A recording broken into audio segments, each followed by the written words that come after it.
और दुष्यंत चौटाला के कुशल नेतृत्व का इसी बात से परिचय मिलता है कि उन्होंने श्रुति चौधरी के मुकाबले डॉक्टर अजय चौटाला को महेंद्रगढ़ जिले में 50,000 से ज्यादा मतों से लीड दिलवाने का काम किया। 2009 के विधानसभा चुनाव में दुष्यंत चौटाला ने उचाना और डबवाड़ी हलके की कमान संभाली। उचाना में पार्टी के सुप्रीमो उस समय के चौधरी ओम प्रकाश चौटाला चुनाव लड़ रहे थे, पहली बार उचाना से चुनाव लड़ रहे थे, और डबवाड़ी में डॉक्टर अजय सिंह चौटाला चुनाव लड़ रहे थे। परिसीमन के बाद डबवाड़ी ओपन हो गया था और नरवाना एससी रिजर्व होने की वजह से चौटाला साहब को नरवाना की बजाय उचाना से चुनाव लड़ना पड़ा।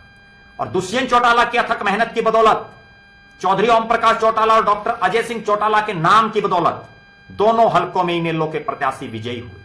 दुष्यंत चौटाला अपने परदादा चौधरी देवीलाल से काफी प्रभावित रहे। आज भी उन्हीं की प्रेरणा से वो काम कर रहे हैं।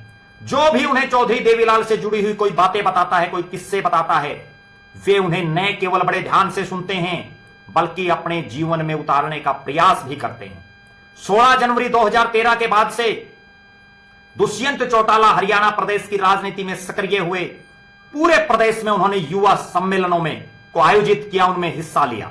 इन सम्मेलनों के बाद पूरे हरियाणा प्रदेश में दुष्यंत चौटाला यूथ आइकन बन गए। 2014 के हिसार लोकसभा चुनाव आया। चौधरी भजनलाल के बेटे और हजका के सुप्रीमो कुलदीप बिश्नोई चुनाव लड़ रहे थे। उनके सामने कौन लड़े, क्योंकि यह हिसार का इलाका चौधरी भजनलाल का गढ़ इलाका, जहां खुद चौधरी भजनलाल सांसद रहे, जहां कुलदीप बिश्नोई सांसद रहे, जहां आदमपुर जैसा उनका उस समय का अभेद्य दुर्ग, और वहां से इंडियन नेशनल लोकदल ने उतारा दुष्यंत चौटाला को, मात्र 25 साल की उम्र, एक युवा। और दुष्यंत चौटाला ने कुलदीप बिश्नोई को हरा करके पहली बार देश की सबसे बड़ी पंचायत संसद में पहुंचने का काम किया। दुष्यंत चौटाला प्रदेश ही नहीं देश के युवाओं के रोल मॉडल बन गए। 25 वर्ष 11 माह और 15 दिन की उम्र में सांसद बने। 16वीं लोकसभा में सबसे कम उम्र के सांसद के तौर पर उनको जाना जाता है। सांसद जब वो बने तो बहुत सी ऐसी बातें जो आज ही नहीं वर्षों तक लोग याद रखेंगे।